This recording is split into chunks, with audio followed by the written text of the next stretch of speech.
Hello guys, what's up? Welcome back to the vlog. Wala nang intro pa, sasabihin ko na sa inyo, nabangga yung GR Yaris. Oh, hell no! So this is a very unfortunate moment na nabangga nga yung GR Yaris.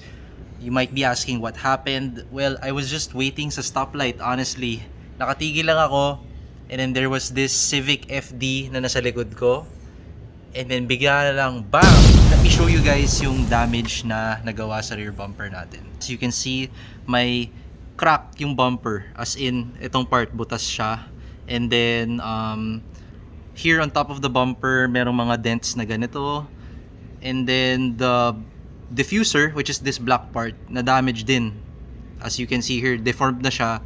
And ayun, may mga gas-gas na medyo malalim. And honestly, ako hindi ako papayag na ipapa-repair lang to. Of course, I'd want something new, a brand new replacement bumper, a brand new rear diffuser. It's been really inconvenient for me kasi honestly, nagulat ako, medyo affordable pala tong rear bumper ng GR Yaris.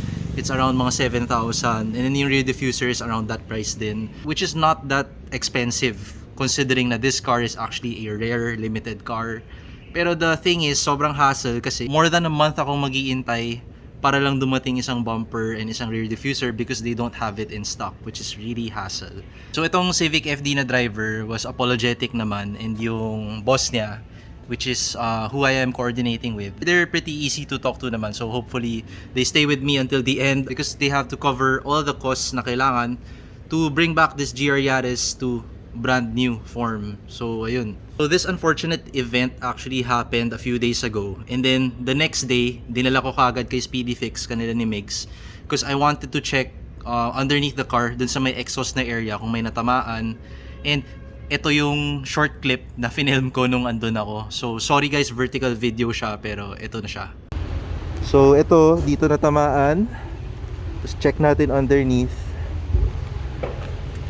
Ayan, hindi, wala naman natamaan sa chassis. Yan yung chassis guys. And then buti na lang may large space dito yung bumper, so it absorbed all the impact. Wala naman natamaan, thankfully. So bumper lang talaga. So actually guys, natamaan yung exhaust tip, pero pumasok yung tip kaya wala masyadong damage nakita. It's just a really tiny chip which the camera can't even see. Kailangan talaga in person mo siya makita. So swerte tayo dun, no damage sa exhaust. And dun sa chassis na part, walang damage.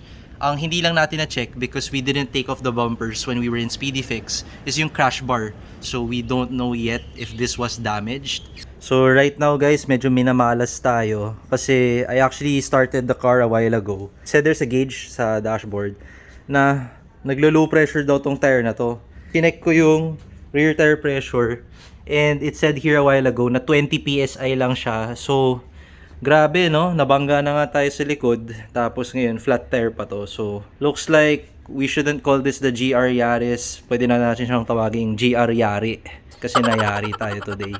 Ayun, I have to have this vulcanized. So ayun, so guys, since super low pressure na yung gulong dito sa likod, what I'm gonna do is tatanggalin ko na lang siya and then I'm gonna bring it to a vulcanizing shop just so that we don't risk damaging the wheel habang nagda-drive on a low PSI. So I wouldn't advise that to anyone, especially if very precious yung stock rims. So don't do that. A few moments later. So ayan na guys, natanggal ko na siya. I have found the culprit. Ayan, may screw na nakabaon sa tire. Ayan, so nakabaon siya. So I'm pretty sure that's what's causing it to leak air. Hopefully, mabilis lang to gawin. Yeah, kasi may track day ako soon. Series of unfortunate events with the GR Nayari. So ito guys yung Kia Stinger namin, which is the least featured car sa vlog. Pero today, meron siyang silbi. Kasi dito ko nilagay ito. And we're gonna find a vulcanizing shop to actually fix this tire. And solid to. Meron siyang automatic na lift gate. So sarili sumasara. Pretty cool, huh? The next morning. Good morning guys. Andito tayo ngayon sa Goodyear Servitec sa may Autocamp. Pinapavulcanize natin yung tire ng GR Yaris. Ayun. May screw, yung screw basically tinanggal na nila. So, di-dismount ng tire and then ipapatch nila and then mount ulit.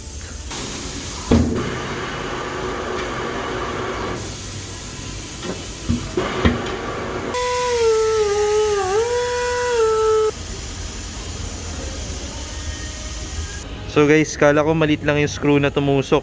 Ito pala yun, napakahaba. Haba pala.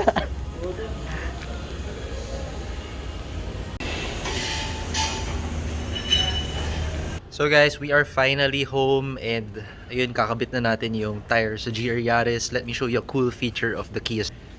No remote. Nasa pocket ko lang. Automatic lift gate.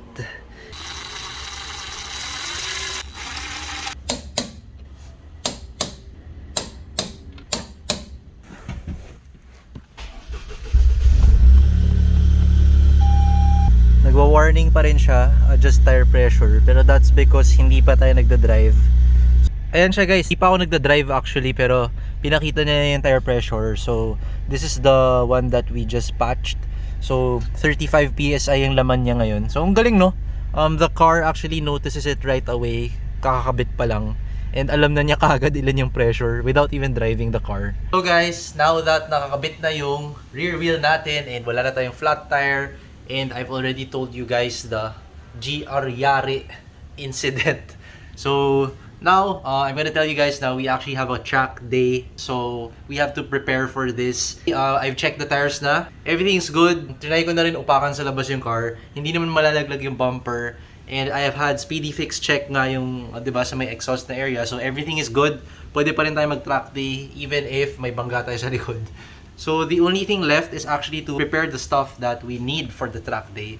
So I'm gonna show you guys what we usually bring on a track day, because you guys might find this useful then as a guide if you haven't been to the track and you don't know what to take to the track. So guys, whenever we have track days, my dad and I always bring this box. And yes, I know it's a Mugen Power box and it's not matching with the Gazoo racing car. So this is a Mugen box because, as you know, we use the Civic Type R to race. And let's check what's inside so that you guys have a, well, sort of a guide kung ano yung kailangan dalhin sa track day. Ito guys, number 1, Airhawk Pro. So what is this? So pag binuksan natin ito guys, meron tong parang baril sa loob. Ayan, ito. It's hard to do this one-handed, pero yan. This is the Airhawk Pro. Lighter socket powered siya na tire inflator. Because you know naman sa track day, kailangan mo magbaba ng tire pressure for maximum grip. So after the track day, you have to inflate your tires para hindi ubos yung tires mo sa highway pa uwi. So mabilis siya mag-inflate guys. As in mabilis siya talaga mag-inflate kasi powered siya. So next up is this. I think you've seen this guys sa IG stories ko or other vlogs. This is a top tool na tool set. Pag binuksan natin siya, ito yung laman sa loob. So, hindi siya sobrang complete, pero most of the stuff that you will need are here usually. Ayan. So, ilang years na to sa amin and it has never failed us. Sobrang reliable niya. So, shout out sa'yo, Top Tool Philippines. Baka naman, gusto mong mag-joke lang. Tabi natin yan. So, ito, meron pa to. Ito naman, DeWalt guys. DeWalt 20 volt max lithium ion battery niya. So itong DeWalt na to, you might be asking, basically ito yung tinatawag na zoot zoot. Zoot zoot. Yun. So this is very useful kasi kung kailangan mo magtanggal ng wheels sa track, then you can just use this.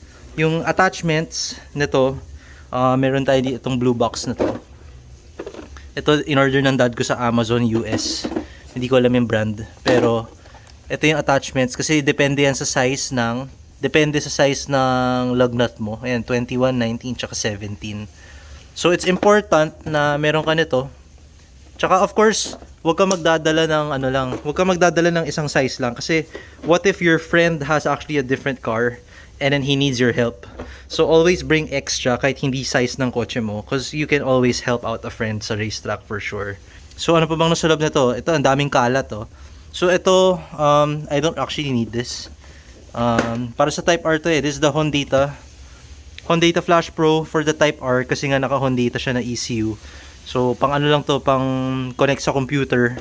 Dito na lang tinambak. May plate holder pa tayo dito. And speaking of which, I should install this kasi maganda tong plate holder because it looks OEM. At the same time, it protects the plate sa harap. Kasi yung plate number sa harap, parang ito. Minsan sumasabit yung pants ng mga tao dito and then nahahatak siya ng ganyan. So, buti na lang nahanap ko to. I'm actually gonna be installing this over there para ganyan siya. 'Di ba? And there's no chance na mahahatak yung plate number and madideform. Ang pangit kasi pag naka-deform yung mga bagong plate na ganito. So, this is a must-have, I think. Especially yung mga ganyan, yung nakalawit yung plate. This is actually an OEM Honda part, guys. Alam ko pang CRV to eh. So, if you guys are looking for something like this, go to your Honda dealership and just ask for the CRV plate holder. Ayan, mga life hacks. Ayan, so may duct tape. Importante, duct tape saves a lot of stuff. Kaya natanggal yung bumper mo, pwede may duct tape yan. Ayan, tas yung dadcom, andito na siya. Kaya may sariling container yan kasi may apoy ito eh. Yeah, actually guys, pang tamad lang talaga to. Kung tamad ka, magbuhat ng jerry can ng gas tank mo. You attach this to the jerry can, tapos it will suck the gasoline. It's basically parang may automatic ka ng pump. So it will automatically pump gas from your jerry can to your car. Solid, 'di ba? Oo. Ano pa bang meron dito? Ang daming kalat. Ano to? This is my racing gloves. Ayan, ang tagal ko na hindi ko makarera, guys. Racing gloves ko to, Alpine Stars na racing gloves. Bought this in Hong Kong. Hindi ko na alam magkano. May dad, ginift to sa akin ng dad ko. So, ayan. And then next, ito, hawakan ng GoPro. So, I've used this in Project GK5 before.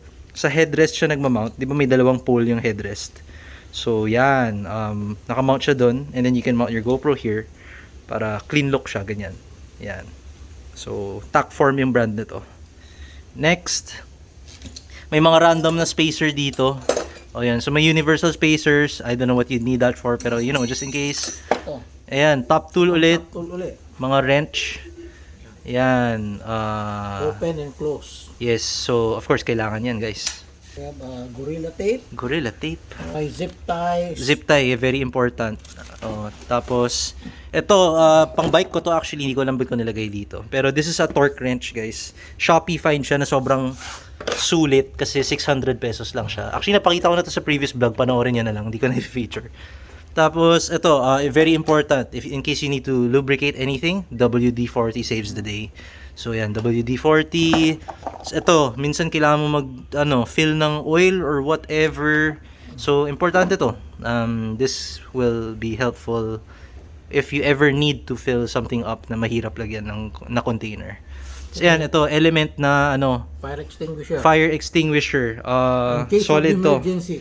In case nasunog or sumabog yung GR Yaris, at least meron tayong fire extinguisher. And yeah, this is a very small fire extinguisher. Para siyang lightsaber, di ba? And I believe ito yung longest lasting na fire extinguisher na ganito kaliit. So sobrang effective nito. This is a really good fire extinguisher na hindi bulky. Medyo pricey lang siya sa alam ko. I forgot the price, pero alam ko mahal siya eh. Pero tingnan mo naman, guys. It's nice. 'Di ba? Pwede mo i-mount sa kotse. Yeah, pwede mo siya i-mount sa car. Anyway, moving on. Ang daming kalat. Ito. Meron tayong isang set ng open and close wrench. Meron na tayo yung isa. Hindi, pero ito, Ratchet. ratchet siya. Ang daming tools, guys. Wala ba nalagyan to? Kasi importante yung tools sa track day talaga. And you'll never know nga, like what I said a while ago, baka yung friend mo kailangan ng tulong. So, it's better to be over-prepared, diba? Ito, Ayan, ano yan? alam niyo ba kung ano to? Pantanggal ng ano ba yan? Ha? Ito, pang wind na, alam niyo yung scissor jack natin, di ba? Di ba meron parang letter L na ginaganyan? Di ba nakakapagod? Ito, isushoot mo na lang doon, tapos ratchet. So, pag tamad ka mag-scissor jack, eto na yun. So, guys, marami tayong pang tamad dito na equipment. Like yung pang jerry can, tapos ito pang scissor jack. Yan. Hindi, nakakatulong sa buhay yan. Hindi yan pang tamad. Tapos, ito, wala. Another Pag naubusan ng battery yung Zoot Zoot, Yan, that's what replaces that one. May random screwdrivers dito na Stanley na hammer just in case kailangan pukpukin yung driver, 'di ba? Tapos may random rubber na dito kasi alam mo na minsan hindi mo mabuksan yung mga stuff, so may rubber na panghawak. And then this is yung work gloves ko. Mechanics siya, guys. Sa mga nag-airsoft dyan, alam niyo to for sure. Ang ganda na to. Super reliable. Never pa napupunit ever since I've had these. That's basically it, I guess. So, pinaka-important, guys, WD-40 duct tape, tools, and the things that make your life easier when you're working on your car. Basically, yun lang yun eh. So, ayan, that's what we're gonna be putting sa trunk. Ito pa pala, guys, this is essential. So, you always need tanggalin ko yung flash. So, you always need tire pressure gauge. Kasi of course, sa truck, nagbababa ka ng tire pressure para ma-maximize mo yung grip ng tire. Ayun, pag magbababa ka ng pressure, you always need this para accurate yung pagkababa mo ng pressure. Kasi kung sumobra ka, kawawa naman yung tires mo, di ba? Jacko Superior Products Tire Gauge. Glow in the dark to, guys. Pag sa dilim, nag-glow tong lahat ng numbers na yan. Made in USA. Made in USA. Talagang maski na ihulog mo. Yeah, kasi meron siyang parang rubber na Rubber. na protection. Made in USA. Sa Amazon to, in order ng dad ko. Matagal na to, guys. Matagal na to sa amin. Pero sobrang useful siya. So guys, to end this vlog, kakabit ko na lang tong plate holder. It's gonna be quick and then I'm gonna show you the results. And pretty sad actually kasi nga na GR yari tayo. I'll see you guys in the next vlog. Magta-track day tayo and I'm gonna show you guys all the fun stuff that we're gonna do there. So yeah, thanks for watching, guys. I'll see you guys next time. Ingat kayo. Bye. So ayan guys, nakakabit na yung plate holder. I mean, gets ko may ganyan, pero wala siyang protection dito kanina eh. So now that there's this plate holder, it's now protecting the plate.